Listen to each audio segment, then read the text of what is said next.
ప్రభు నందు ప్రియ పరిశుద్ధ దేవుని కుమార్తెలారా, మన ప్రభువును రక్షకుడైన యేసుక్రీస్తు వారి అతి పరిశుద్ధ నామములో శుభములు వందనాలు చేస్తున్నాను. దేవునికి స్తోత్రములు.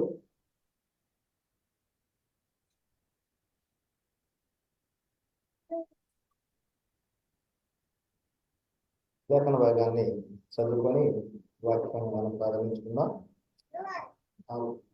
ఏప్రిల్ రాసిన పత్రిక 8వ అధ్యాయము 14వ వచనాన్ని ఒకసారి చదువుకుందాం. ఏప్రిల్ రాసిన పత్రిక 9వ అధ్యాయము 14వ వచనం.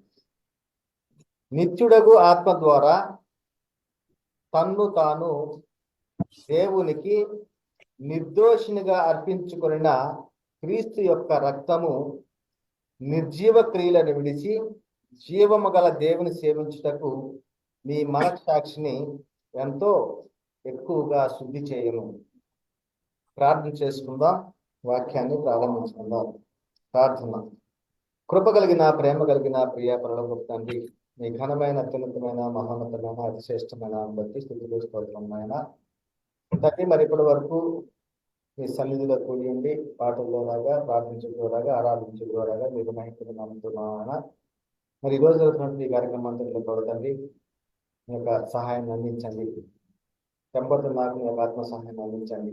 మీ నోటి కూడా వాడుకోనండి. నిలుచున్నటువంటి ప్రతి ఒక్కరిలో తండ్రి ఆ వాక్యం ఫలింపు చేసి ఆ వాక్య ప్రకారంగా అనుసరించి జీవించడానికి మీ కృపలో భద్రపరచమని మా ప్రభువు రక్షకుడైన యేసుక్రీస్తు వారి అతి పరిశుద్ధ నామములో మిక్కిలి వినయంగా ప్రార్థించి పెట్టుకుంటున్నాం పరమ తండ్రి. ఆమేన్. ప్రభువు నందు ప్రియ పరిశుద్ధ దేవుని కుమార్తెలారా, ఈ రోజున చాలా ప్రాముఖ్యమైనటువంటి అంశాన్ని మనం నేర్చుకుందాం. అదేమిటంటే పరిశుద్ధాత్మ సంపూర్ణ వివరణ. మనకు తెలిసినటువంటిది ఒకటే, పరిశుద్ధాత్మ అనగానే కృపావరంలో అనుగ్రహించేటువంటి పరిశుద్ధాత్మ, భాషలతో మాట్లాడేటువంటి పరిశుద్ధాత్మ, అపోస్తలుల ద్వారాగా స్వస్థతలు అనుగ్రహించేటువంటి పరిశుద్ధాత్మ మాత్రమే మరి తెలిసినటువంటిది. అయితే లేఖనాల్లో చెప్పబడుతున్నటువంటివి ఏమిటి అనేటువంటిది మనము ప్రధానంగా తెలుసుకోవాలి. నేటి కాలంలో కనుక మనం పరిశీలన చేసినట్లయితే చాలా మంది అడిగేటువంటి మాట ఏమిటంటే, ఆత్మ కొరకు కనిపెట్టారా? ఆత్మను మీరు పొందుకున్నారా? పరిశుద్ధాత్మ శక్తి మీలో ఉన్నదా అనేటువంటిది చాలా మంది అడిగేటువంటి ప్రశ్న. అయితే పరిశుద్ధ గ్రంథంలో చెప్పబడుతూ ఉన్నటువంటిది ఆత్మ గురించి ఏం చెప్పబడతా ఉందంటే, దేవుడు ఆత్మ అయి ఉన్నాడు అని చెప్పబడతా ఉంది. ఇంకొక సందర్భంలో క్రీస్తు విరోధి ఆత్మ అని కూడా కొన్ని చోట్ల రాయబడినది. ఇంకొక సందర్భంలో భ్రమపరచు ఆత్మ, దురాత్మ అని ఆత్మలో ఉన్నటువంటివి అనేకమైనటువంటి విషయాలను మనం తెలుసుకుంటూ ఉన్నాం. అయితే దేవుడు ఆత్మ అని వ్రాయబడి ఉంది. ఎవరు ఈ ఆత్మ? ఆత్మ అంటే ఎవరు అనేటువంటిది చాలా ప్రాముఖ్యమైనటువంటి విషయాలు ప్రయత్నం చేద్దాం. వీళ్ళారా, మరి లేఖన భాగంలో ఇప్పుడు చదువుకున్నట్టు లేఖన భాగాన్ని పరిశీలన చేసినట్లయితే, నిత్యుడగు ఆత్మ ద్వారా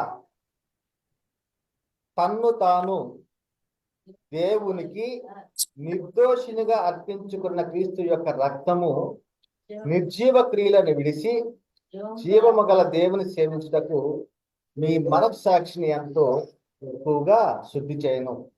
ఇక్కడ ఈ లేఖన భాగంలో పరిశీలన చేసినట్టయితే నిత్యుడగు ఆత్మ ద్వారా అంటే పరిశుద్ధాత్మ గురించి, తన్ను తాను అంటే పరిశుద్ధాత్మని ద్వారాగా తన్ను తాను అనగా యేసుక్రీస్తు వారు తండ్రి అయిన దేవునికి నిర్దోషినిగా అర్పించుకున్న క్రీస్తు యొక్క రక్తం అనేటువంటి ఇక్కడ చెప్పబడతాం. అంటే ముగ్గురుగా ఉన్నారు అనేటువంటి లేఖన భాగంలో మనకు స్పష్టంగా అర్థమవుతుంది. కనుక అద్వితీయ సత్య దేవుడు నేను యేసుక్రీస్తుని ఎరుగుటే నిత్య జీవము అనేటువంటిది లేఖనాల్లో చెప్పబడతా ఉంది. కనుకనే నేటి కాలంలో క్రీస్తుని శిరస్సుగా కలిగిన సంఘంలో చేర్చబడినటువంటి మనము ఏమై ఉన్నాము అంటే దేవుని కుమారులమై పిలువబడుతూ ఉన్నాం. క్రీస్తు తోటి వారసులముగా పిలువబడుతూ ఉన్నాం. దేవ స్వభావంలో పాలివారగుడుగా మనకు అనుగ్రహించబడి ఉన్నది. అదే విధముగా మరి తేజోవాసులైన పరిశుద్ధ స్వాస్థ్యంలో మనము పాలివారమై ఉన్నాం. ఆత్మ మూలముగా దేవునికి నివాస స్థలమైనటకు కట్టబడుతున్నటువంటి వారమై ఉన్నాం. అదే విధంగా జీవవాక్యమును చేతపట్టుకొని లోకమందు జ్యోతుల వలె కనబడుతూ ఉన్నాం. ఇంకా చాలా విషయాలు మనము క్రీస్తు రక్తంలో కడగబడినటువంటి వారు మరి ఇటువంటి మహిమను కలిగి ఉండటానికి గల ప్రధానమైనటువంటి కారణము ఏమిటి అంటే క్రీస్తు చేసే ముఖ్యమైన మూలరాయుడుగా అపోస్తులు ప్రవక్తలు వేసిన పునాది మీద కట్టబడుట ద్వారాగా. అందుకనే లేఖనం చెప్పబడుతూ ఉంది, వీరు అపోస్తుల బోధ ఎందును సహవాసమందును రొట్టె విరుచుట ఎందును ఎడతెగక మరి వారు ప్రార్థిస్తున్నట్లుగా మనం చూస్తా ఉన్నాం పిల్లరా. మరి నేటి కాలంలో క్రీస్తుని శిరస్సుగా క్రీస్తు సంఘము అనుసరించవలసినటువంటి బోధ మరి పరిశుద్ధ గ్రంథంలో మరి ఎలాగా వచ్చింది అంటే అక్కడ చెప్పబడతా ఉంది, మేమొక్క ఆత్మ వలననే ఒక్క అడుగు జాడల ఎందు నడుచుకోనలేదా అని అపోస్తులు ప్రకటిస్తున్నారు. మేమొక్క ఆత్మ వలననే ఒక్క అడుగు జాడల ఎందే నడుచుకోనలేదా అంటే మనకు స్థిరపరచబడినది. అపోస్తులు ప్రకటించడం ద్వారాగా స్థిరమైనటువంటి ప్రవచన వాక్యము మనకున్నది. కనుక దీన్ని ఏమంటూ ఉన్నామంటే పరిశుద్ధులకు ఒక్కసారి అప్పగింపబడినటువంటి బోధ అనేటువంటిది చెప్పబడతా ఉంది. దీన్ని ఇంకా ఆత్మ యొక్క నియమము అని కూడా చెప్పబడతా ఉంది. మరి ఇటువంటి ప్రాముఖ్యమైనటువంటి ఒక క్రైస్తవుడుగా మనము దైవ కుమారత్వాన్ని దేవ స్వభావం పాలు పంపులు పొందుకున్నటువంటి మనము మరి ఈ విధమైనటువంటి మహిమను పొందుకోవడానికి గల ప్రధానమైనటువంటి కారణము ఏమిటి అంటే ఒక్క ఆత్మ వలననే ఒక్క అడుగు జాడలే నడుచుకున్నటువంటి అపోస్తుల బోధ ద్వారాగా మనకు స్థిరపరచబడి ఉన్నటువంటిది వాక్యము. దాన్నే మనము క్రీస్తు యేసే ముఖ్యమైన మూలరాయి ఉండగా అపోస్తుల ప్రవక్తలు వేసిన పునాది మీద మనము కట్టబడి ఉన్నాం. ఈ విధముగా మనకు స్థిరమైనటువంటి ప్రవచన వాక్యము, దాని స్థిరమైనటువంటి పునాది మనము కలిగి ఉన్నాం. దీనినే మనము గ్రహించి ఆ గ్రహించిన దానిని మనము ఏం చేయాలి, అనుసరించాలి. కనుకనే మరి మన యొక్క స్థితి ఎలా ఉంటుంది, మనము పొందుకున్నటువంటి రక్షణను మన అంతం వరకు కూడా జాగ్రత్త కొనసాగించుకుంటున్నామా లేదా, వీటన్నిటి కూడా మనం పరిశీలన చేసుకోవాలి. కనుకనే చాలా మంది మరి పరిశుద్ధాత్మ గురించి అనేకమైనటువంటి అపోహలు కలిగి ఉన్నటువంటి వారుగా చూస్తూ ఉన్నాం. పరిశుద్ధాత్ముడు ఎవరు అంటే ఆయనే తండ్రి అని చెప్పేవాడు ఉన్నారు. పరిశుద్ధాత్ముడు ఎవరు అంటే ఆయనే యేసుక్రీస్తు అని చెప్పేవాడు ఉన్నారు. పరిశుద్ధాత్ముడు ఎవరు అంటే త్రియేకుడు అని, త్రిత్వంలో ఏకత్వం అని, ఈ విధంగా భిన్నమైనటువంటి మాటలను మనం వింటూ ఉన్నాం. త్రియేకుడు, త్రిత్వంలో ఏకత్వము, ఆయన ఈయన, ఈయన ఆయన అనేటువంటిది. అయితే ఈ విషయంలోనే నాటి అపోస్తులు ఏం చెప్పి ఉన్నారంటే క్రీస్తు సువార్తను చెరపగోరి మిమ్మల్ని కలవరపరచువారు కొందరున్నారు. మనకు స్థిరమైనటువంటి ప్రవచన వాక్యం మన ఎదుట ఉన్నది. ఏమిటి అంటే మన ముందు ఉన్నటువంటి బాధ్యత క్రీస్తు వారు సిద్ధపరిచాడు.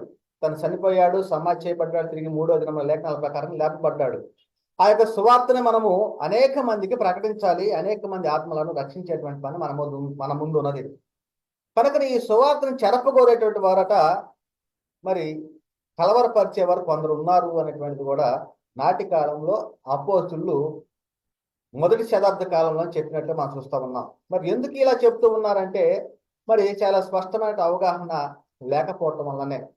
మరి ఆత్మల గురించి మనం ఈ రోజున మనం నేర్చుకునేటువంటి అంశం ఏంటంటే ఎవరు ఆత్మలు. పరిశుద్ధాత్మ సంపూర్ణ వివరణలో ఈ రోజున మొదటి పాఠము ఎవరు ఆత్మలు అనేటువంటిది. అయితే లేఖనం చెప్పబడతా ఉంది, తండ్రి అయిన దేవుడు ఆత్మ అయి ఉన్నాడు అని చెప్పబడతా ఉంది. తండ్రి అయిన దేవుడు ఆత్మ అయి ఉన్నాడు. యోహాను సువార్త 4వ అధ్యాయము 24వ వచనంలో దేవుడు ఆత్మ గనుక దేవుడు ఆత్మ కనుక ఆయనను ఆరాధించువారు ఆత్మతోనూ సత్యముతోనూ ఆరాధించవలెను. ఎవరు చెప్తున్న మాటలు ఇవి? ప్రభు అయిన యేసుక్రీస్తు వారు చెప్పబడుతున్న మాటలు ఇవి. ఏమై ఉన్నాడు తండ్రి అయిన దేవుడు అంటే ఆత్మ ఉన్నాడు. దేవుడు ఆత్మ కనుక ఆయనను ఆరాధించేవారు ఆత్మతోనూ సత్యముతోనూ ఆరాధించాలి. అదే విధముగా హెబ్రీ రాసిన పత్రిక 12వ అధ్యాయంలో 9వ వచనంలో మరి దేవుడు ఏ ఆత్మై ఉన్నాడు? దేవుడు ఏ ఆత్మై ఉన్నాడు అంటే ఆత్మలకు తండ్రి అయి ఉన్నాడు ఈయన. చూడండి, అంటే లేఖనాల్లో ఉన్నటువంటిది ప్రాముఖ్యమైనటువంటి విషయాలను గ్రహించాలి. ఆత్మలు ఎవరు అనేటువంటి ఒక ప్రధానమైనటువంటి అంశంలో కొన్ని ముఖ్యమైనటువంటి లేఖనాలను మనము నేర్చుకుంటూ ఉన్నాం. దీనిలో ఏమైనదంటే దేవుడు ఆత్మ ఉన్నాడు, ఆ తండ్రి అయిన దేవుడు ఆత్మలకు తండ్రి అయి ఉన్నాడు అనేటువంటిది కూడా లేఖనం చెప్పబడతా ఉంది. హెబ్రీ రాసిన పత్రిక 12వ అధ్యాయము 9వ వచనంలో మరియు శరీర సంబంధులైన తండ్రులు అంటే శరీరాలను ఇచ్చినటువంటి శరీర సంబంధ తండ్రులు మనకు శిక్షకులై ఉన్నారని చెప్పబడతా ఉంది. అంటే మనము క్రమశిక్షణలో జీవించడానికి ఏమిటంటే వారు శిక్షకులై ఉన్నారు. మన శరీరము సంబంధమైనటువంటి తండ్రులు వారి యందు భయభక్తులు కలిగి ఉంటుంది. మనకు జన్మనిచ్చినటువంటి తల్లిదండ్రులకైతే వారి యందు భయభక్తులు కలిగి ఉంటున్నాము. వారు మనకు శిక్షకులై ఉన్నారు, మనల్ని దండించేవారుగా ఉంటున్నారు. అయితే అట్లయితే ఆత్మలకు తండ్రి అయిన వానికి మరి ఎక్కువగా లోబడి బ్రతకవలెను కదా అంటున్నాడు. ఆత్మలకు తండ్రి అయిన వానికి, ఏ ఆత్మలకు తండ్రి అయిన వాడు? ఇది కూడా మనం నేర్చుకుందాం. మరి ఏ ఆత్మలకు ఈయన తండ్రి అయిన వాడుగా పిలువబడుతూ ఉన్నాడు అనేటువంటి విషయం కూడా తెలుసుకుందాం. అందుకనే అట్లయితే ఆత్మలకు తండ్రి అయిన వానికి మరి ఎక్కువగా లోబడి బ్రతకవలను కదా. నేటి కాలంలో చూసినట్టయితే దేవుడు అంటే భయము లేనటువంటి స్థితిలో మనం చూస్తా ఉన్నాం. దేవునికి లోబడేటువంటి తత్వము లేనటువంటి వారిగా మనం చూస్తా ఉన్నాం. దేవుని మాటలను వ్యతిరేకించే వారముగా మనం చూస్తా ఉన్నాం. మరి ఇక్కడ చెప్పబడతా ఉంది శరీర సంబంధమైన తండ్రులు మనకు శిక్షకులై ఉన్నారు, వారి యందు భయభక్తులు కలిగి ఉంటే మరి అట్లయితే ఆత్మలకు తండ్రి అయిన వారికి మరి ఎక్కువగా లోబడి బ్రతకవలను కదా. అంటే ఈ యొక్క శరీరం ఎంతకాలం ఉంటుంది అంటే కొద్ది కాలమే, 65 సంవత్సరాలు లేక 70 సంవత్సరాల వరకే ఉంటుంది. తర్వాత మన్ను తీయబడింది కాబట్టి మన్ను అయిపోతుంది. దీన్ని ఏమంటూ ఉన్నామంటే బాహ్య పురుషుడు అంటున్నాం. బాహ్య పురుషుడు అనగా శరీరము, ఆంతర్య పురుషుడు అని చెప్పబడుతుంది. ఆంతర్య పురుషుడు అనగా ఆత్మ ఉన్నాడు. అదే బాహ్య పురుషుడు కృషించున్నను ఆంతర్య పురుషుడు దినదినము మరి అభివృద్ధి చెందుతున్నాడు అనేటువంటి విషయం మనము లేఖనాల్లో చెప్పబడతా ఉంది. అయితే ఇక్కడ చెప్పబడతా ఉంది ఆత్మలకు తండ్రి అయిన వానికి మరి ఎక్కువగా లోబడి బ్రతకవలనేను కదా. మరి అయితే ఏ ఆత్మలకు తండ్రి అయి ఉన్నాడు తండ్రి అయిన దేవుడు? ఇది కూడా సందేహం వస్తుంది. మొదటిగా దేవుడు ఆత్మ ఉన్నాడు. ఆ ఆత్మ ఉన్నటువంటి దేవుడు ఏమై ఉన్నాడు అంటే ఆయన తండ్రి ఉన్నాడు, ఆత్మలకు తండ్రి ఉన్నాడు. అయితే ఈ ఆత్మలకు ఏ ఆత్మలకు ఈయన తండ్రి ఉన్నాడు అంటే లేఖనాన్ని ఒకసారి చదువుకుందాం. ఎఫెసీయులకు రాసిన పత్రిక 4వ అధ్యాయము 4 నుంచి 6 వచనాలు. అపోస్తలుడైన పౌలు గారు ఎఫెసీయులకు రాసిన పత్రిక 4వ అధ్యాయము 4 నుంచి 6 వచనాలకు ఒకసారి చదువుకుందాం. శరీరం ఒక్కటే, ఆత్మయు ఒక్కడే, ఆ ప్రకారమే మీ పిలుపు విషయమై ఒక్కటే నిరీక్షణ ఎందుటకు పిలువబడితిరి. ప్రభు ఒక్కడే, విశ్వాసము ఒక్కటే, బాప్తిస్మము ఒక్కటే, అందరికి తండ్రి అయిన దేవుడు ఒక్కడే. ఆయన అందరికి పైగా ఉన్నవాడై అందరిలోని వ్యాపించి అందరిలో ఉన్నాడు.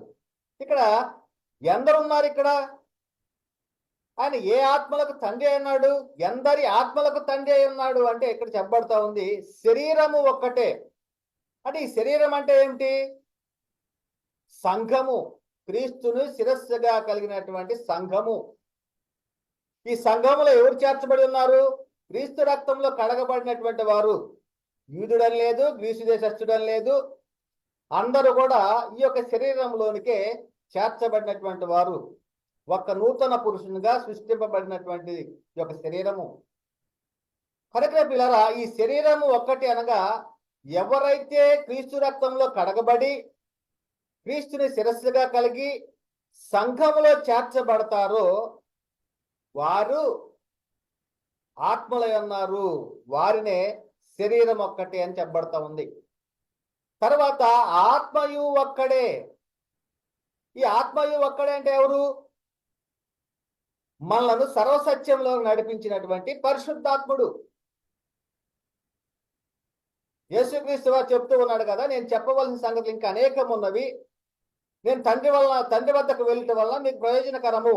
నేను తండ్రి వద్దకు వెళ్ళి తండ్రి వద్ద ఉన్నటువంటి ఆదరణకర్తను మీ వద్దకు పంపిస్తాను.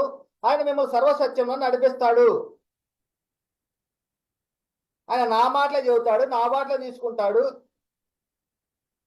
కనుక నన్ను మహిమపరుస్తాడు. ఈ విధముగా యేసుక్రీస్తు వారు చెప్పినటువంటి మరి తండ్రి వద్ద నుంచి పంపబడినటువంటి పరిశుద్ధాత్ముడు ఇక్కడ ఆత్మయు ఒక్కడే. ఈయన కూడా ఏమన్నాడు? కుమారుడే. ఎవరికి? తండ్రి అనే దేవునికి కుమారుడే. సంఘంలో చేర్చబడినటువంటి ఆత్మలుగా ఉన్నటువంటి మనకు తండ్రి అయిన దేవుడు ఒక్కడే, పరిశుద్ధాత్ముడికి తండ్రి అయిన దేవుడు ఒక్కడే. అదే విధంగా ప్రభు ఒక్కడే. 5వ వచనంలో ప్రభు ఒక్కడే అంటున్నాడు. ప్రభు అనగా ఎవరు? యేసుక్రీస్తు అందరికి ప్రభు. అపోస్తుల కార్యంలో 10వ అధ్యాయం చెప్పబడతా ఉంది, మీరు సిలువ వేసిన దేవుడు ప్రభువుగాను క్రీస్తుగాను నియమించాడు. అనగా ప్రభు అనగా యేసుక్రీస్తు వారు. అంటే యేసుక్రీస్తు వారి యొక్క ఆత్మకు తండ్రి అయి ఉన్నాడు. మరి అందరి ఆత్మలకు తండ్రి అయి ఉన్నాడు అంటే శరీరంలో చేర్చబడిన వారు అనగా క్రీస్తు రక్తంలో కడగబడినటువంటి క్రైస్తవులకు, అదే విధముగా పరిశుద్ధాత్ముడికి, అదే విధముగా యేసుక్రీస్తు వారికి, వీరందరికీ తండ్రి అయిన దేవుడు ఒక్కడే. అందరికి పైగా ఉన్నవాడై అందరిలోను వ్యాపించి అందరిలో ఉన్నాడు. తండ్రి అయిన దేవుడు మరి ఎందరి ఆత్మలకు తండ్రి అయిన దేవుడు అంటే ఇక్కడ మనం స్పష్టంగా తెలుసుకున్నాం పిల్లరా. కనుక ఇదే విషయం కూడా కొరింథీయులకు రాసిన మొదటి పత్రిక 8వ అధ్యాయం 6వ వచనంలో, ఆకాశమందైనను భూమి మీదనైనను దేవతలు అనబడినవి ఉన్నను మనకు ఒక్కడే దేవుడు ఉన్నాడు, ఆయన తండ్రి. ఏ తండ్రి? ఆత్మలకు తండ్రి. యేసుక్రీస్తు వారికి తండ్రి, పరిశుద్ధాత్ముడికి తండ్రి, సంఘంలో చేర్చబడినటువంటి క్రైస్తవులకు తండ్రి. ఆయన తండ్రి. ఆయన నుండి సమస్తమును కలిగెను, ఆయన నిమిత్తము మనమున్నాము, మరియు మనకు ప్రభు ఒక్కడే, ఆయన యేసుక్రీస్తు. ఆయన ద్వారా సమస్తమును కలిగెను, మనం ఆయన ద్వారాగా కలిగిన వారము అనేటువంటి ఇక్కడ చెప్పబడతా ఉంది. ఇంకొంచెం కనుక మనం పరిశీలన చేసేది మలాకి గ్రంథంలో కూడా చెప్పాడు, మనకందరికి తండ్రి ఒక్కడే కాదా? మలాకి 2:10 మనకందరికి తండ్రి ఒక్కడే కాడా? ఒక్క దేవుడే మనం సృష్టించలేదా? ఇలాగుండగా ఒక్కరిలో ద్రోహం చేయొచ్చు. చూడండి, మరి ఈయన ఎవరు అంటే ఆత్మలకు తండ్రి అయి ఉన్నాడు. ఆత్మలకు తండ్రి అన్నాడు. దేవుడు ఆత్మ అయి ఉన్నాడు అనేటువంటిది మనము స్పష్టంగా మొదటిగా మనం తెలుసుకున్నాం. దేవుడు ఏమై ఉన్నాడు? ఆత్మ అయి ఉన్నాడు. ఆయన ఏ ఆత్మ అయి ఉన్నాడు అంటే ఆత్మలకు తండ్రి అయి ఉన్నాడు. మరి ఏ ఆత్మలకు తండ్రి అయి ఉన్నాడు అంటే సంఘంలో చేర్చబడినటువంటి వారికి, యేసుక్రీస్తు వారికి, పరిశుద్ధాత్ముడికి, వీరందరికి తండ్రి అయి అందరిలో వ్యాపించి ఉన్నాడు. మరి అదే విధముగా మరి తండ్రి అయిన దేవుడు ఆత్మ అయి ఉన్నాడు అనేటువంటి మొదటి విషయంగా నేర్చుకుని ఉంటే, రెండవదిగా యేసుక్రీస్తు వారు కూడా ఆత్మ అయి ఉన్నాడు. ఈరోజు మనం నేర్చుకునేటువంటి అంశమే ఎవరు ఆత్మలు అనేటువంటిది మనం నేర్చుకుంటున్నాం. దీనిలో రెండవదిగా ఎవరు ఆత్మలై ఉన్నారు అంటే యేసుక్రీస్తు ఆత్మ అయి ఉన్నాడు. అదే విషయం మనం చూసినట్లయితే యోహాను సువార్త 1వ అధ్యాయం 1వ వచనంలోనే, ఆది యందు వాక్యం ఉండెను, వాక్యము దేవుని వద్ద ఉండెను, వాక్యము దేవుడై ఉండెను. మరి విధంగా యేసుక్రీస్తు వారికి మనము తండ్రి అయి ఉన్నాడు. యేసుక్రీస్తు వారికి తండ్రి అయి ఉన్న దేవుడు మనం చూసాం. ఎందరి ఆత్మలకు తండ్రి అయి ఉన్నాడు? యేసుక్రీస్తు వారికి, పరిశుద్ధాత్ముడికి, సంఘంలో చేర్చబడిన వారందరికీ కూడా తండ్రి అయిన దేవుడు ఒక్కడే. అదే విధంగా ఈయన వాక్యమైన దేవుడై ఉన్నాడు యేసుక్రీస్తు వారు. అదే వాక్యము దేవుని వద్ద ఉండెను. అయితే ఈ వాక్యము శరీరధారిగా కృపా సత్య సంపూర్ణంగా మన మధ్య నివసించినట్లుగా మనం చూస్తా ఉన్నాం. తండ్రి వద్ద మరి వాక్యమై ఉన్నటువంటి దేవుడు ఏమై ఉన్నాడు అంటే శరీరధారి కృపా సత్య సంపూర్ణుడుగా మన మధ్య నివసించాడు. ఈయన ఎవరు అంటే కుమారుడైన దేవుడు. అదే చెప్తున్నాడు, ఆ వాక్యము శరీరధారి అయి కృపా సత్య సంపూర్ణుడుగా మన మధ్య నివసించను.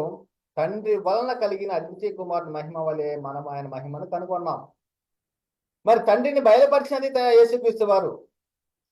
దేవుని వద్ద వాక్యమై ఉన్నవాడు యేసుక్రీస్తు వారు. అదే విషయం చెప్తున్నాడు కదా, నీవు నా కుమారుడు, నేడు నిన్ను కని ఉన్నాను అనేటువంటిది తండ్రి అయిన దేవుడు చెప్పిన సందర్భాలు మనం చూస్తా ఉన్నాం. కీర్తన గ్రంథము 2:7 నీవు నా కుమారుడవు, నేడు నిన్ను కని ఉన్నాను అంటున్నాడు. హెబ్రీ రాసిన పత్రిక 5:5 కూడా నీవు నా కుమారుడవు, నేడు నిన్ను కని ఉన్నాను అని ఆయనతో చెప్పిన వాడే ఆయనను మహిమపరిచెను. అంటే యేసుక్రీస్తు వారిని కనిన వాడే ఎవరు అంటే తండ్రి అయిన దేవుడు. మహిమపరిచింది ఎవరంటే తండ్రి అయిన దేవుడు యేసుక్రీస్తు వారిని మహిమపరిచినట్టుగా మనం చూస్తా ఉన్నాం పిల్లరా. కనుకనే మరి యేసుక్రీస్తు వారి విషయంలో వాక్యము అని వ్రాయబడి ఉంది, కానీ మరి ఆత్మ అని ఎక్కడ రాయబడి ఉంది అనేటువంటి ఒక సందేహం కూడా వస్తుంది. వాక్యం అని రాయబడి ఉంది, అది మాకు తెలుసు. దేవుని వాక్యం అని నామం ఆయన పెట్టబడి ఉందని మాకు తెలుసు. అయితే ఆయన వాక్యం అని చెప్పబడి ఉంది, కానీ మరి ఆత్మ అని మరి ఎక్కడ రాయబడి ఉంది అనేటువంటి సందేహం కూడా వస్తుంది వినేటువంటి ప్రతి ఒక్కరిలో కూడా. మరి తండ్రి అయిన దేవుడు ఆత్మీయ ఉన్నాడు అని చెప్పినప్పుడు, యేసుక్రీస్తు వారు కూడా ఆత్మీయ ఉన్నాడు అని చెప్పబడినప్పుడు, మరి ఆత్మీయ ఉన్నాడు అనేటువంటి మాటలు లేఖనాలు ఎక్కడ రాయబడి ఉన్నవి అనేటువంటి సందేహం ఎందుకు రాదు? అయితే చెప్పబడుతూ ఉంది రోమాపత్రిక 1:5 యేసుక్రీస్తు శరీరమును బట్టి దావీదు సంతానము గాను. శరీరాన్ని బట్టి ఎలా ఉన్నాడు? దావీదు సంతానము. మనం మొదట్లో చెప్పుకున్నాం బాహ్య పురుషుడు ఆంతర్య పురుషుడు అని. బాహ్య పురుషుడు అనగా శరీరము అని, ఆంతర్య పురుషుడు అనగా ఆత్మయు అని. ఇక్కడ చెప్పబడుతోంది యేసుక్రీస్తు శరీరం బట్టి అంటే బాహ్య పురుషుడును బట్టి దావీదు సంతానముగాను, మృతులలో నుండి పునరుత్థానుడైనందున పరిశుద్ధమైన ఆత్మను బట్టి. ఏ ఆత్మను బట్టి? పరిశుద్ధమైన ఆత్మను బట్టి దేవుని కుమారుడుగాను ప్రభావముతో నిరూపింపబడెను అనేటువంటిది ఇక్కడ చెప్పబడతా ఉంది పిల్లారా. కనుకనే ఇంకొక సందర్భంలో ఏలయనగా మనం దేవుని వద్దకు తెచ్చుటకు అనీతిమంతుల కొరకు నీతిమంతుడైన క్రీస్తు శరీర విషయంలో చంపబడి ఆత్మ విషయంలో బ్రతికింపబడి. యేసుక్రీస్తు వారు ఏమైనాడు? ఆత్మ అన్నాడు. ఆత్మ విషయంలో బ్రతికింపబడి పాపం విషయంలో ఒక్కసారే శ్రమపడెను. ఇంకో సందర్భంలో కూడా ఆత్మ విషయంలో నీతిపరుడని తీర్పు పొందాడు. ఆత్మ విషయమున తిమోతి రాసిన మొదటి పత్రిక 3:16 నిరాపేక్షముగా దైవభక్తిని గూర్చిన మర్మము గొప్పదై ఉన్నది. ఆయన సశరీరుడుగా, ఎలాగా? సశరీరుడుగా ప్రత్యక్షుడయ్యను. ఆయన ప్రత్యక్షుడయ్య ఎలాగా? శరీరధారిగా. ఆత్మ విషయమున నీతిపరుడని తీర్పు నందెను. ఆత్మ విషయమున ఏమని తీర్పు పొందాడు? నీతిపరుడని. అంటే యేసుక్రీస్తు వారు ఏమై ఉన్నాడు అంటే ఆత్మ అయి ఉన్నాడు. తండ్రి అయిన దేవుడు ఆత్మ అయి ఉన్నాడు, ప్రభువైన యేసుక్రీస్తు వారు కూడా ఆత్మ అయి ఉన్నారు. ఈరోజు మనకు అంశం ఏంటి? ఎవరు ఆత్మలు అనేటువంటిది. ఎవరు ఆత్మలు అనే దానిలో మొదటిగా తండ్రి అయిన దేవుడు ఆత్మ అయి ఉన్నాడని, రెండవదిగా యేసుక్రీస్తు వారు ఆత్మ అయి ఉన్నాడని తెలుసుకున్నాం. మూడవదిగా మనల్ని సర్వసత్యంలో నడిపించినటువంటి సత్య స్వరూపి అయినటువంటి పరిశుద్ధాత్ముడు అనగా ఆదరణకర్త, ఆయన కూడా ఆత్మ అయి ఉన్నాడు. ఆయన కూడా ఏమైనాడు? ఆత్మ అయి ఉన్నాడు. ఇదే విషయం చెప్పబడతా ఉంది గలతీ రాసిన పత్రిక 4:6 మరియు మీరు కుమారులై ఉన్నందున నాయనా తండ్రి అను మొర్రపెట్టు తన కుమారుని ఆత్మను దేవుడు మన హృదయములోనికి పంపాను. మన హృదయంలోనికి పంపాడు. ఎవరిని పంపాడు? నాయనా తండ్రి అని మొరపెట్టు తన కుమారుని ఆత్మను. మనము ఇంతకు ముందే చెప్పుకున్నాం ఆత్మయు ఒక్కడే అనగా పరిశుద్ధాత్ముడని. ఆ పరిశుద్ధాత్ముని యొక్క ఆత్మను మన హృదయంలోనికి పంపాడు. ఇది చెప్పబడతా ఉంది.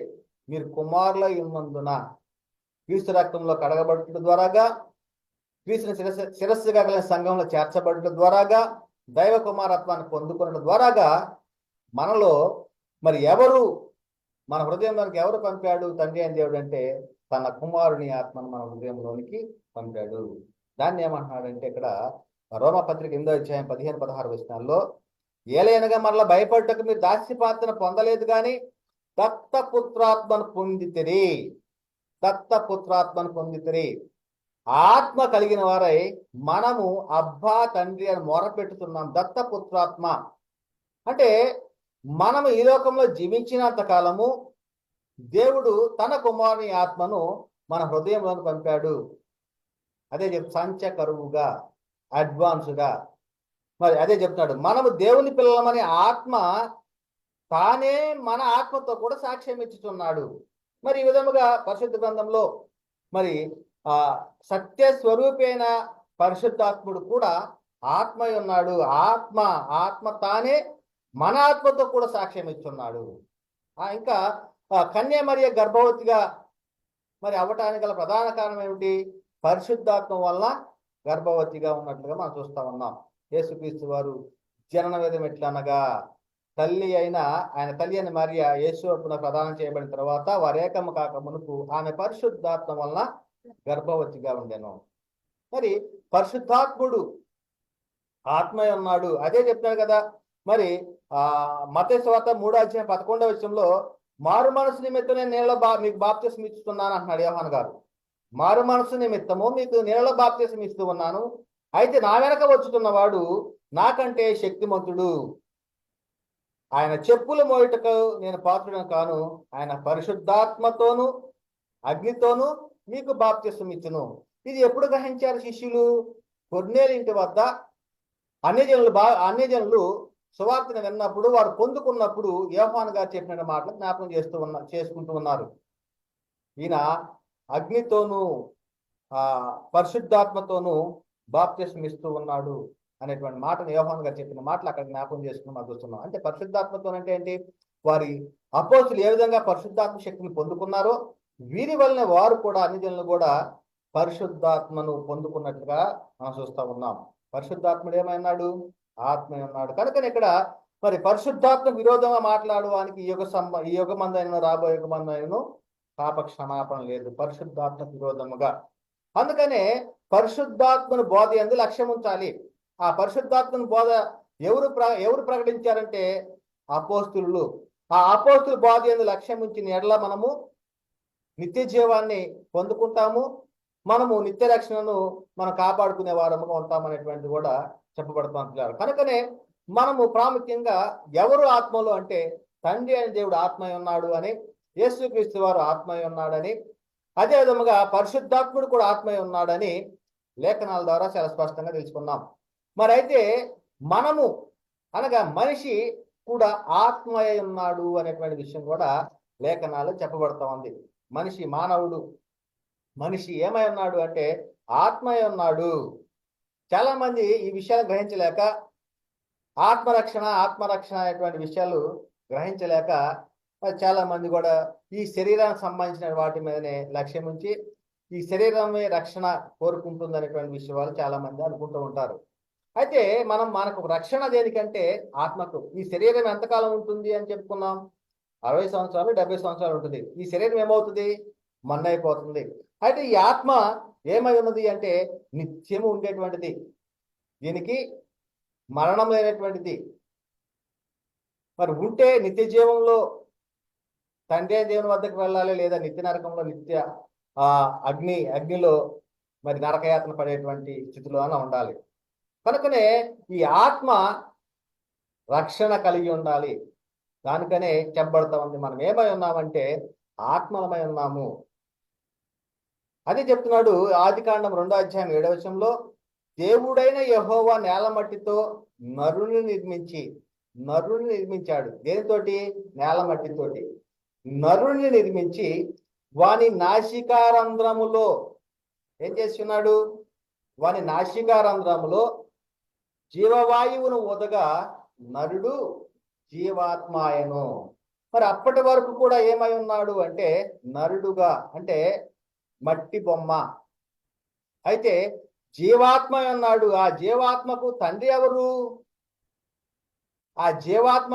ఎవరు? తండ్రి అయిన దేవుడే.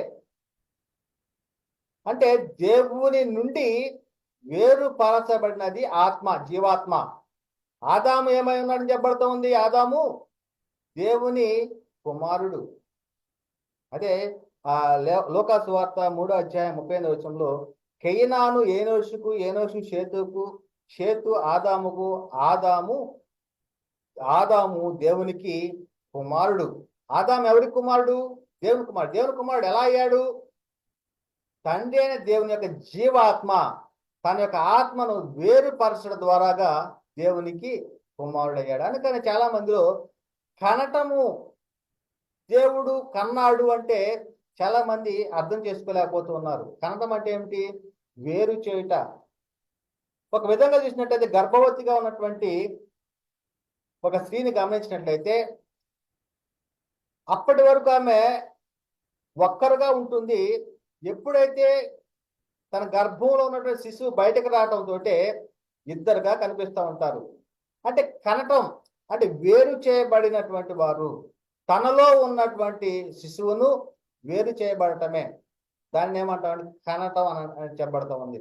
అదే విధముగా దేవుని యొక్క ఆత్మను ఆదాములోని ప్రవేశించడం ద్వారాగా, కొంత భాగమును ప్రవేశించడం ద్వారాగా ఏమయ్యాడు? ఆదాము దేవుని కుమారుడు. అంటే వేరు చేయటం, తన ఆత్మను వేరు చేయటం. అందుకనే ఆదాము నుంచే మనమందరం కూడా వచ్చినట్లుగా లేఖనం చెప్పబడుతుంది. అదే చెప్తున్నాడు కదా, దేవునికి కుమారులు కావాలంటే ఒక పద్ధతిని ప్రవేశపెట్టాడు. ఆదాము ద్వారాగా అనేక మంది కుమారులు కావాలంటే ఒక వివాహ వ్యవస్థను ఏర్పాటు చేశాడు. ఆ వివాహ వ్యవస్థ ద్వారాగానే మీరు భూమిని నింపండి, అభివృద్ధి చెందండి అనేటువంటిది ఆదాము అవ్వలకు చెప్పాడు. ఆ తర్వాత నోహ కాలంలో వారికి చెప్పినట్లు మనం చూస్తా ఉన్నాం. పిల్లారా, భూమిని నిర్మించండి, అభివృద్ధి చెందండి అనేటువంటిది. అంటే ఒక వివాహ వ్యవస్థ ద్వారాగానే మరి దేవుని యొక్క సంకల్పము నెరవేర్చడానికి మరి కారణమవుతా ఉంది. కనుకనే ఇక్కడ చెప్పబడుతూ ఉంది అపోస్తలుల కార్యం 17:26-27 మరి యావత్ భూమి మీద కాపురం ఉంటకు ఆయన ఒకరి నుండి ప్రతి జాతి మనుషులను సృష్టించి, వారు ఒకవేళ దేవుణ్ణి తడువులాడి కనుగొందురేమో అని తన్ను వెతుకు నిమిత్తము నిర్ణయ కాలమును వారి నివాస స్థలం యొక్క పొలిమేరలను ఏర్పరిచెను. ఆయన మనలో ఎవరికి దూరముగా ఉండేవాడు కాడు అనేటువంటి చెప్పబడుతుంది. అంటే ప్రతి జాతి మనుషులను కూడా ఒకరి నుండే ప్రతి జాతి మనుషులను సృష్టించినట్లుగా చెప్పబడుతూ ఉంది. మనం అందరం కూడా ఏమై ఉన్నాము? దేవుని నుండి వేరు చేయబడినటువంటి ఆత్మలమై ఉన్నాము. ఆదాములో నుండి వచ్చినటువంటి వారు అని మనకు చెప్పబడుతున్నాం. కనుక ఇక్కడ చెప్పబడతా ఉంది విలాప వాక్యములు 3:24 యెహోవా నా భాగమని నేను అనుకొనుచున్నాను. మనం ఎవరిలో నుండి వచ్చాము? దేవునిలో నుండి వచ్చాము. ఆయన మనకేమై ఉన్నాడు? ఆయన భాగము మనలో ఉంది. ఆయన ఆత్మ మనలో పాలు దయచేసి ఉన్నాడు. అదే చెప్తున్నాడు కదా కీర్తన 16:5 యెహోవా నా స్వాస్థ్య భాగము, నా పానీయ భాగము నీవే, నా భాగమును కాపాడుచున్నావు అని. ఇంకా కీర్తన గ్రంథంలో నీవే నా భాగము, నీవే నా భాగము. మరి ఈ విధముగా అనేక చోట్ల ఆయన ఆత్మలో పాలు మనకు దయచేసినట్లుగా ఆయనలో ఉన్నటువంటి కొంత భాగము మనము పొందుకున్నట్లుగా, వేరు చేయబడినట్లుగా లేఖనం చెప్పబడతాం. దీన్ని ఏమన్నాము? దేవుని కుమారులము. ఆదాము నుండి వేరు చేయబడినటువంటి వారము, ఆదాములో నుండి వచ్చినటువంటి వారము. అదే విధంగా ఆదాము ఎక్కడి నుంచి వచ్చాడు? దేవునిలో నుండి వచ్చినటువంటి వాడు. ఆత్మ వేరు చేయబడుట కనటం అనేటువంటి విషయం మనం స్పష్టంగా తెలుసుకోవాలి. కనుకనే ఇక్కడ కీర్తన గ్రంథంలో 90:1-2 చెప్పబడుతూ ఉంది, ప్రభువా తరతరముల నుండి మాకు నివాస స్థలము నీవే. మరి ఎంతకాలం మనము దేవునిలో ఉన్నాము? దేవుని ఆత్మలో మనం పాలు పొందుకున్నాం కదా. ఎంతకాలం ఉన్నాము? తరతరముల నివాస స్థలము, ఆయనలో నివాసం ఉన్నాం. ఆయన ఆత్మలో ఆత్మలమై ఉన్నాం. అదే చెప్తున్నాడు, తరతరముల నివాస స్థలము, తరతరముల మాకు నివాస స్థలము నీవే. పర్వతములు పుట్టక మునుపు, భూమిని లోకమును పుట్టెంపక మునుపు యుగయుగములు నీవే దేవుడువు అని కూడా లేఖనాలు చెప్పబడుతుంది వీళ్ళారా. కనుకనే తండ్రి నుండి విడిపోయినటువంటి ఆత్మలము ఎవరు అంటే మనమే. కనుకనే నేటి కాలం చాలా మంది అడుగుతూ ఉంటారు, ఆత్మను పొందుకున్నారా అంటే మనం ఏమన్నాము? దేవుని నుండి వేరు చేయబడిన ఆత్మలో మనం. ఇంక వీళ్ళు అడిగేటువంటిది ఏమిటి? ఆత్మను పొందుకున్నారా అనేటువంటి వారికి మరి మనం ఏమైనామో వారికి అర్థం కాలేదు, తెలియలేదు అనేటువంటి విషయం మనకు స్పష్టంగా అర్థమవుతుంది కదా. కనుకనే ఇంకొక సందర్భంలో చూసినట్లయితే యోబు గ్రంథంలో 27వ అధ్యాయం 1-2 వచనాల్లో, యోబు గ్రంథము 27వ అధ్యాయం 1-2 వచనాల్లో యోబు ఇంకను ఉపమాన రీతిగా ఇట్లా నేను నా ఊపిరి ఇంకను నాలో పూర్ణముగా ఉండుటను బట్టి అంటున్నాడు. నా ఊపిరి ఇంకను నాలో పూర్ణముగా ఉండుటను బట్టి దేవుని ఆత్మ నా నాసికారంధ్రములలో ఉండుటను బట్టి. ఎవరి ఆత్మ మనలో ఉంది? దేవుని ఆత్మ మనలో ఉంది. ఇంకా ఆత్మను పొందుకున్నారా? ఆత్మ నడిపింపు నీలో ఉందా అనేటువంటి దేవుని ప్రశ్న ఇది. పరిశుద్ధాత్మని బోధ ప్రకారంగా మనము నడుచుకోవాలి. అపోస్తులు ఏం చెప్పి ఉన్నారు? మేము ఒక్క ఆత్మ వల్లనే ఒక్క అడుగు జాడలేని నడుచుకోలేదా అంటే మనకు వాక్యము స్థిరపరచబడినది పరలోకం నుండి పంపబడిన పరిశుద్ధాత్మ చేత ప్రేరేపించబడి దేవుని మూలముగా పలికిన మాటల ద్వారాగా వాక్యము స్థిరపరచబడింది. ఆ వాక్యమే ద్వారానే అపోస్తులు ప్రవక్తలు వేసిన పునాది అని చెప్పబడతా ఉంది. దాన్ని మనము గ్రహించగలిగి దాని ప్రకారంగా నడుచుకునే వారము కానీ మనం ఉండాలి. కానీ ఇంకా ఆత్మను పొందుకున్నారా అనేటువంటిది చాలా అర్ధరహితమైనటువంటి ప్రశ్న ప్రియులారా. కనుకనే మనం అనుసరించవలసింది ఏమిటి? వారి నోటి మాటల వలన, వారి పత్రికల వలన ఏదైతే చెప్పి ఉన్నారో ఆ దాన్ని మనము గైకొని మీరు రక్షింపబడుదురు అనేటువంటిది చెప్పబడతా ఉంది. కనుకనే చాలా స్పష్టంగా చెప్పబడతా ఉన్నవి. ఆ చెప్పబడిన వాటిని మనం గ్రహించలేక చాలా మంది కూడా అపార్థం చేసుకొని తాను నిత్య జీవానికి అపాతులుగా తమకు తామే ఎంచుకునేవారుగా చూస్తూ ఉన్నాం. ఇక్కడ ఏం చెప్పబడతా ఉంది? దేవుని ఆత్మ నా నాసికారంధ్రములో ఉండుటను బట్టి అంటున్నాడు. దేవుని ఆత్మ ఎవరిలో ఉంది? మన అందరిలో ఉంది, మన నాసికారంధ్రంలో ఉంది. మరి ఆదాముకి జీవాత్మను నాసికారంధ్రంలో ఊదాడు, ఆదామును దేవుడు కన్నాడని చెప్పబడతా ఉంది. అదే విధముగా మన నాసికారంధ్రంలో ఉన్నటువంటి ఆత్మ ఎవరిది అంటే తండ్రి అయిన దేవుడిది. మనం ఏమై ఉన్నాము? ఆత్మలమై ఉన్నాం. అదే చెప్తున్నాడు. ఇంకేమంటున్నాడు? యోబు గ్రంథంలోనే 34వ అధ్యాయము 14-15 వచనాల్లో ఆయన తన మనస్సు తన మీదనే ఉంచుకొని ఎడల, ఎవరు? ఆయన అనగా దేవుడు. తన మనస్సు తన మీదనే ఉంచుకొని ఎడల, తన శ్వాస నిశ్వాసలను తన యొద్దకు తిరిగి తీసుకుని ఎడల, తన శ్వాస నిశ్వాసలను మరలా తీసుకుంటే ఏమవుతుంది? మనలో ఉన్నది ఎవరి ఆత్మ? దేవుని ఆత్మ.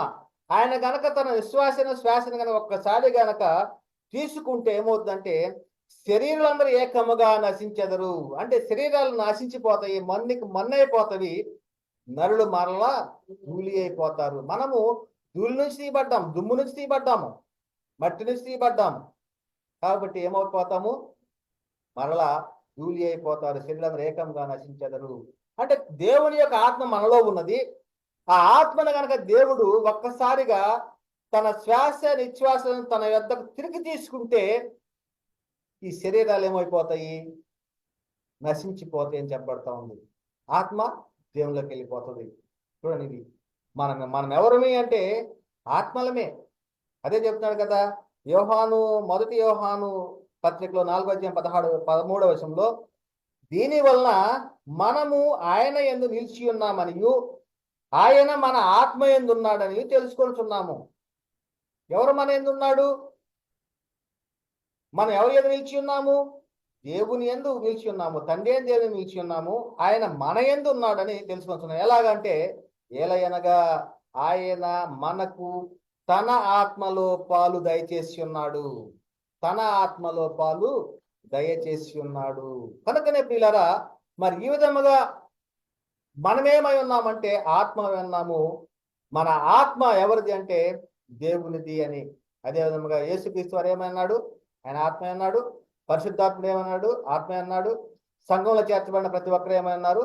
ఆత్మ అన్నాడు. వీరందరికీ తండ్రి అయిన దేవుడు ఒక్కడే, ఆయన అందరిలోనే వ్యాపించుకున్నాడు అనేది కూడా చెప్పబడుతుంది. కనుక పిల్లరా, మరి శరీరానికి మరి ఆత్మ ఏమై ఉన్నదంటే శరీరము ఆత్మకు నివాస స్థలమై ఉన్నది. ఆత్మ ఎక్కడ ఉంటుంది? శరీరంలో ఉంటుంది. ఈ శరీరము గనక నశించిపోతే ఈ ఆత్మ ఎక్కడికి వెళ్ళిపోతుంది? దేవుని వద్దకు వెళ్ళాలి. ఏది?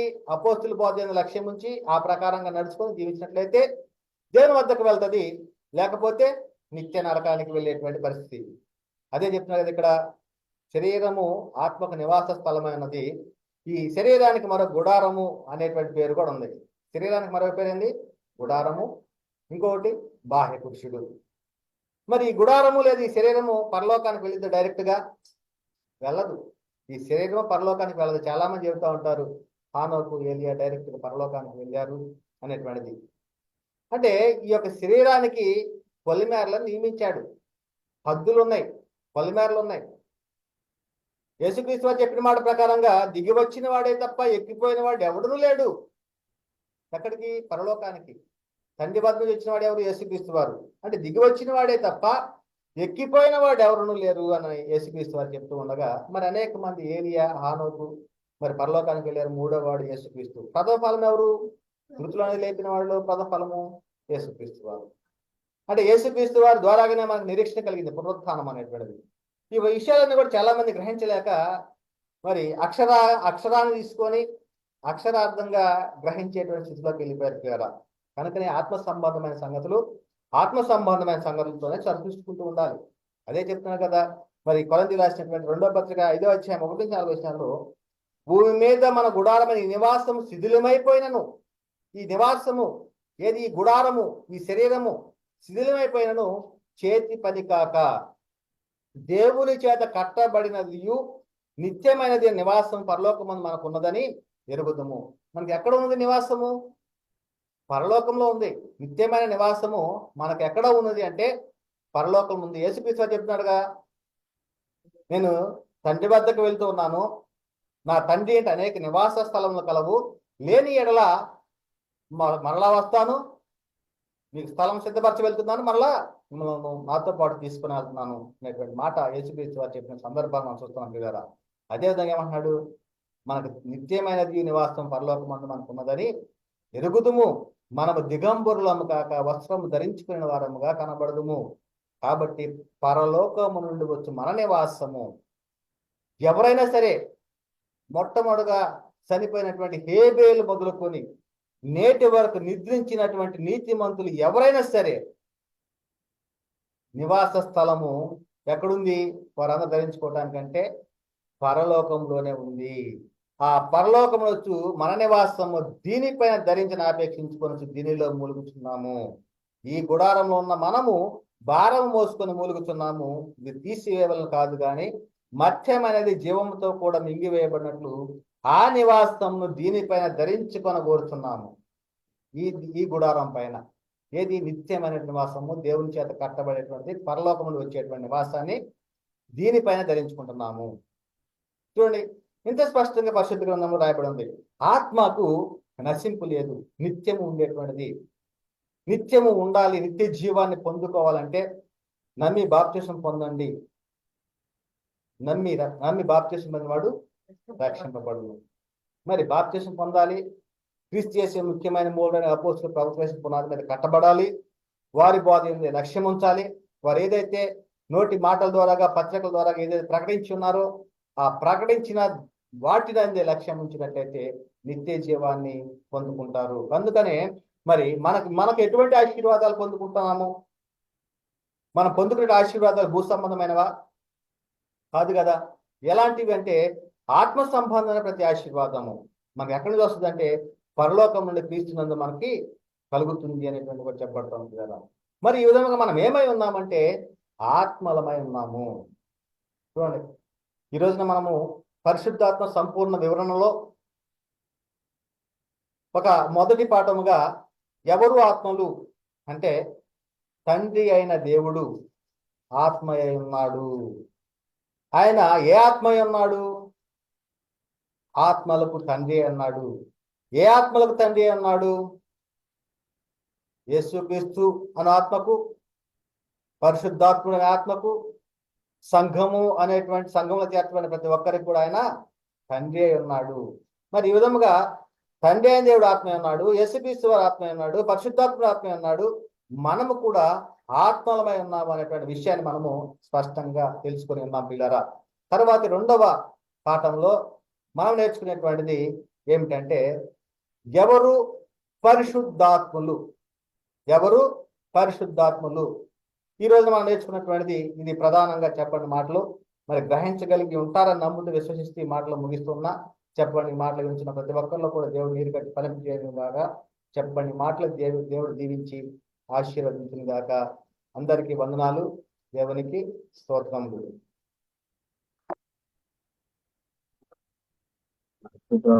సంపూర్ణ